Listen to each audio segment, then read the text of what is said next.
કોઈ પણ વાર તહેવાર આવે એટલે મીઠાઈના વેપારીઓ ભેળસેળયુક્ત મીઠાઈઓ બમણા ભાવથી વહેંચતા હોય છે, ત્યારે ગ્રાહકોને બિલ પણ નથી આપતા। ત્યારે ચોક્કસ કહી શકાય કે તેઓ બિલના નામે ટેક્સ ચોરી કરે છે। આ અંગેની તમામ માહિતી બીએમસીના અધિકારીઓને હોવા છતાં તેઓ અજાણ હોવાનો ડોળ કરે છે। સાથે જ તેઓ જાણતા હોય છતાં તે પગલાં શા માટે નથી લેતા? શું તેમના ઘરે મીઠાઈના બોક્સ પહોંચતા હશે? તે એક સવાલ છે। આ અંગેનો જોઈએ વિટકોસ ન્યૂઝનો સ્પેશિયલ રિપોર્ટ। સમગ્ર રાજ્યમાં અમદાવાદ, રાજકોટ, સુરત સહિતના મહાનગરોમાં તહેવારોનો લાભ લઈ મીઠાઈના વેપારીઓ ભેળસેળયુક્ત મીઠાઈઓ બે રોકટોક વેચતા હોય છે। ત્યારે રાજ્યભરની મહાનગરપાલિકા દ્વારા તહેવાર આવે તે પહેલા 5 દિવસ અગાઉ મીઠાઈના નમૂનાઓ લીધા અને તપાસ માટે લેબોરેટરીમાં મોકલ્યા, પરંતુ ભાવનગર મહાનગરપાલિકામાં હેલ્થ અધિકારી અગાઉ કેરી, કેળા સહિત તમામ ફ્રૂટોમાં કાર્બેટનો ઉપયોગ અટકાવવાને બદલે મૌન ધારણ કરી બની બેઠેલા મુની બાબા ઉર્ફે આર.કે. સિન્હા આજે પણ કેમ મૌન છે? હજુ સુધી ભાવનગર મહાનગરપાલિકામાં કેમ આ અંગે ઝુંબેશ ચલાવવામાં નથી આવી? ભાવનગર મહાનગરપાલિકાના અધિકારીઓને ભ્રષ્ટાચાર આચરવામાં જ રસ હોય તેમ પ્રજાને શુદ્ધ અને સારી મીઠાઈ મળે તેમાં જરાય રસ નથી લાગતો। આપ જુઓ, આ ભાવનગરના હેલ્થ અધિકારી ડોક્ટર આર.કે. સિન્હાની ઓફિસ છે કે જેમાં પંખા ચાલુ છે, એસી ચાલુ છે, ઇલેક્ટ્રિસિટીનો વીજ પાવર વેડફાઈ રહ્યો છે। સાહેબ ક્યાં ચાની ચુસ્કી મારતા હોય તે ખબર નથી, પરંતુ કોઈ પણ જાતના પગલાં લેવા હોય ત્યારે મોની બાબા ઉર્ફે હેલ્થ અધિકારી મૌન હોય છે। આજથી 1 વર્ષ અગાઉ અમારી વિટકોસ ન્યૂઝ ચેનલ દ્વારા જેટલા ભાવનગરમાં મીઠાઈના હાટડા ચાલી રહ્યા છે તેની વિરુદ્ધમાં જેઓ બિલ આપ્યા વગર ગ્રાહકોને મીઠાઈ વહેંચે છે અને પોતે ટેક્સ પોતાના પાછળના ખીચામાં નાખે છે, સાથે જ ભેળસેળયુક્ત મીઠાઈઓ વહેંચતા હોય જે અંગેનો એક અહેવાલ રજૂ કરેલો। તો શું છે આ અહેવાલમાં નજર કરીએ। વાર તહેવાર હોય એટલે ગરીબમાં ગરીબ માણસ પણ થોડી તો થોડી મીઠાઈ લાવીને તહેવારોની ઉજવણી કરતો હોય છે। ત્યારે રક્ષાબંધન, જન્માષ્ટમી, નવરાત્રી, દિવાળી સહિત અનેક તહેવારોમાં મીઠાઈનું અનેરું મહત્વ હોય છે। ત્યારે મીઠાઈના વેપારીઓ આવા સમયે એક અઠવાડિયા અગાઉ મીઠાઈ બનાવવાનું ચાલુ કરતા હોય છે। તેમાં ભાવનગરના ખાસ કરીને મોટા મીઠાઈના વેપારીની વાત કરીએ તો 6 થી 7 વેપારીઓ 1000 થી 1200 કિલો મીઠાઈ બનાવતા હોય છે। અંદાજે 6 લાખ રૂપિયાનો ધંધો એક દુકાનમાં કરતા હોય તો 5% લેખે વેપારી 30,000 રૂપિયાની ટેક્સની ચોરી કરે છે। તે કેટલા ભરતા હશે તે તો વાર્ષિક સરવૈયું જોવામાં આવે તો જ ખબર પડે, કારણ કે મીઠાઈ એવી વસ્તુ છે કે તમામ ભ્રષ્ટાચારના કામોમાં થતી હોય છે। મીઠાઈની સાથે બીજું પણ પેકેટ આપવામાં આવતું હોય છે, તેથી કોઈ પણ ગેરકાયદેસર પ્રવૃત્તિ પર કાર્યવાહી ન થાય, તેથી આવા ચોરોને બેફામ ટેક્સ ચોરીનો લાભ મળે છે અને તેનો ભોગ પ્રજાના ભાગે આવે છે। તો ચાલો મીઠાઈની દુકાનમાં મીઠાઈ લેવા આવેલા ગ્રાહકોને પૂછીએ તેમને બિલ કેમ નથી આપવામાં આવ્યું। આ બાબતે તેઓ શું કહે છે તે સાંભળીએ। ઊંધિયું લીધું, હા, હે ના બિલ નથી।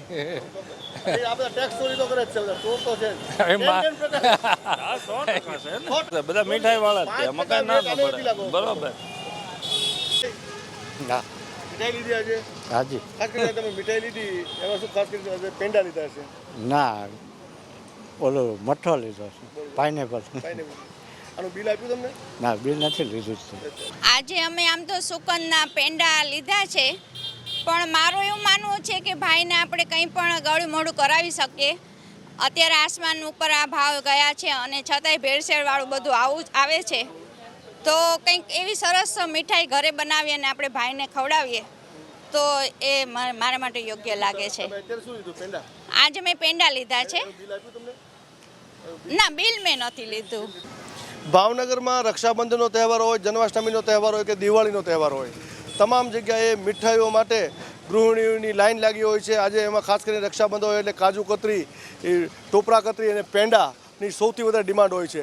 તેવા સંજોગોમાં મારી પાછળ જોઈ રહ્યો છે દાસની જે દુકાન છે જેની ભાવનગર સહિત અમદાવાદમાં પણ 6 થી 7 શાખાઓ છે, પરંતુ આ તમામ ગ્રાહકો ને મીઠાઈ આપવામાં આવે છે પરંતુ તેનું બિલ આપવામાં નથી આવતું. તેનું મુખ્ય કારણ કે વેટ ચોરી. અને આવી વેટ ચોરી અનેક જગ્યાએ દરેક વેપારીઓ કરે છે. અને દિવાળીના દિવસોમાં કે તહેવારોના દિવસોમાં કોઈ બિલનો આગ્રહ નથી રાખતો. ગીર્દી એટલી બધી હોય છે કે બિલ બનાવવામાં આવતા નથી. ટેક્સ ચોરી ચોક્કસ થાય છે.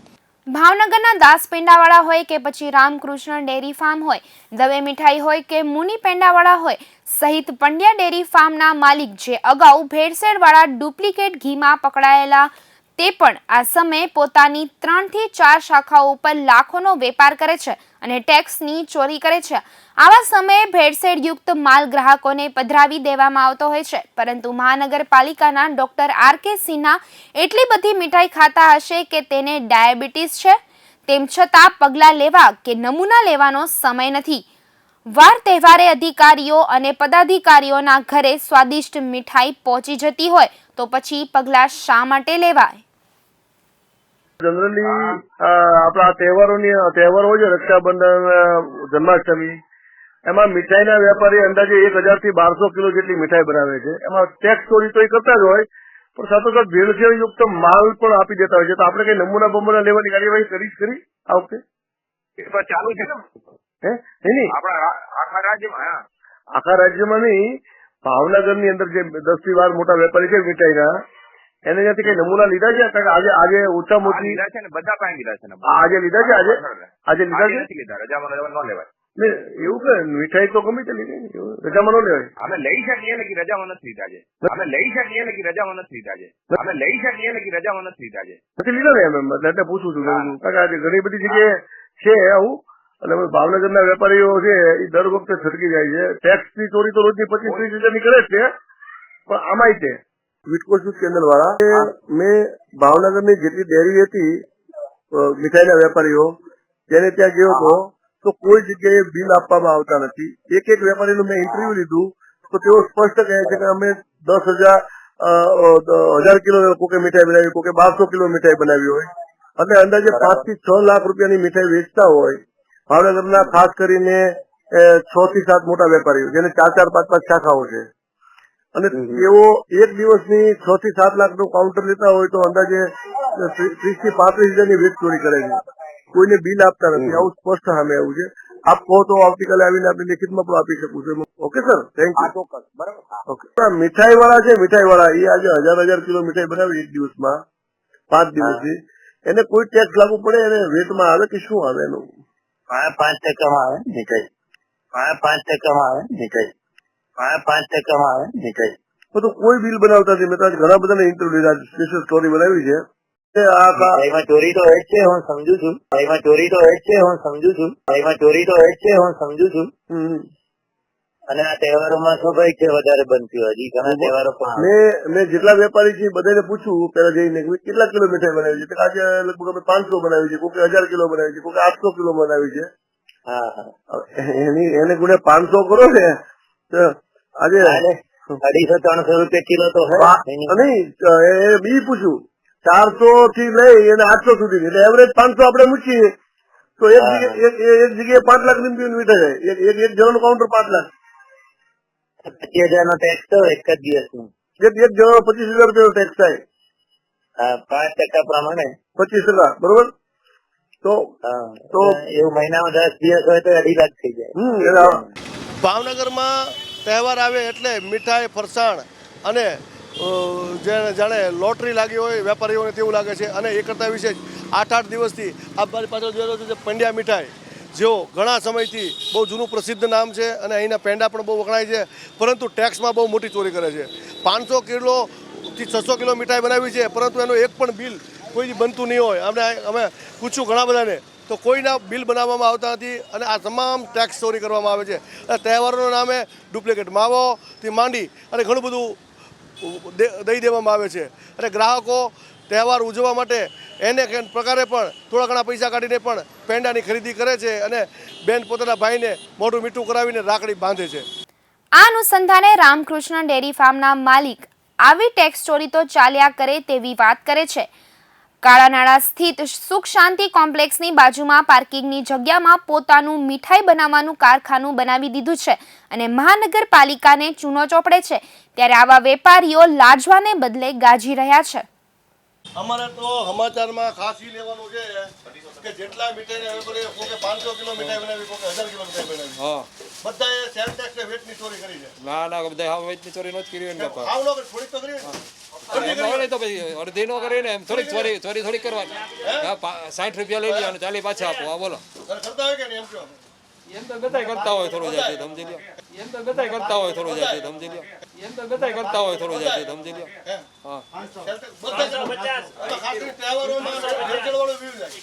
ભેળસેળ વાળું ન જાય કાંઈ. પણ વેટ ચોરી તો થાય. એવું તો એ તો થોડુંક એ હાલતો જ એવું તેવું ગાલતું બધું. હા એવું તો એ તો થોડુંક એ હાલતો જ એવું તેવું ગાલતું બધું. હા એવું તો એ તો થોડુંક એ હાલતો જ એવું તેવું ગાલતું બધું. હા આમાં તમે બધું એટલે પાર્કિંગ એ દબેલું. ના અમે નથી દબેલું પાર્કિંગ કાંઈ. અમારે લીધેલું જ છે બધી જે છે અમે વાપરી છીએ. ભાવનગર મહાનગરપાલિકાના તમામ કોમ્પ્લેક્સના પાર્કિંગો જાણે વેચાઈ ગયા હોય તેવું લાગે છે. આપ જો આ પાર્કિંગ સમગ્ર છે, આ કોમ્પ્લેક્સનું પાર્કિંગ છે. ત્યાં મસ્ત મોટી દુકાન બની ગઈ છે, ત્યાં ગોડાઉન બની ગયું છે. ભાવનગર મહાનગરપાલિકાના અધિકારીઓ પણ મીઠી નજર રાખે છે અને તેને પણ આ મીઠાઈ પહોંચાડતા હશે. ભાવનગરમાં આ જ રીતે તહેવારોમાં જુદા જુદા હોટેલ અને હોલમાં લોકોને છેતરવા માટે કપડાના સેલ ચાલતા હોય છે. તેઓ પણ આ જ રીતે સરકારને વેટના નામે ટેક્સ ચોરી કરી મામા બનાવતા હોય છે. જ્યારે પ્રજાને ધર્માદો કરતા હોય, દાતારી કરતા હોય તેમ પોતે ફના થઈ બધું વેચી દેતા હોય તેવો ડોળ કરી સસ્તી વસ્તુના નામે જૂનો માલ નવા માલ સાથે પહેરાવી દે છે. ભાવનગરના વિદ્વાન ધારાશાસ્ત્રી અશોકભાઈ ત્રિવેદી આ બાબતે ભય, ભૂખ અને ભ્રષ્ટાચારના ગાણા ગાતી સરકારને કેવા ચાપકા મારે છે, ચાલો સાંભળીએ. ભ્રષ્ટાચાર શિષ્ટાચાર થઈ ગયો છે તેવું કહે છે. અમુક 1000 કિલો મીઠાઈ બનાવે, કોઈક 500 કિલો બનાવે, બધાય વેટની સેલ ટેક્સની ચોરી કરે. આપ શું માનો છો જાગૃત એડવોકેટ તરીકે રાષ્ટ્રના કલ્યાણ માટે? ખરેખર ટેક્સની ચોરી કરવી એ ગુનો જ બને છે. કારણ કે ટેક્સના માળખા પ્રમાણે જોઈએ ને તો ટેક્સ છે એ ખરેખર યુઝર્સ છે એ ભરે છે. બનાવવાવાળા, વેચવાવાળા એ લોકો ખરેખર ટેક્સ ભરતા જ નથી. એ તો ટેક્સ આપણી પાસેથી કલેક્ટ કરી અને ટેક્સ ભરે છે. જો એ ટેક્સમાં ચોરી કરતા હોય તો પછી વેસ્ટર્ન કન્ટ્રીની જેમ એની ઉપર 48 કલાકમાં પ્રોસિક્યુશન કરી અને દાખલારૂપ સજાઓ અને દંડ કરવામાં આવે તો આ પદ્ધતિ અટકી જાય. દેશનો અને પ્રજાની પાસેથી જે ખિસ્સામાંથી નાણાં ખર્ચી કલેક્ટ કરી અને જે સરકારને ચૂનો ચોપડવામાં આવે છે એ બંધ થવાની શક્યતાઓ રહે. બીજું આવા તહેવારોમાં ગમે એવી ભેળસેળવાળી મીઠાઈ, ગમે એવી વસ્તુ ચાલી જાય છે, એવી પણ વાત છે.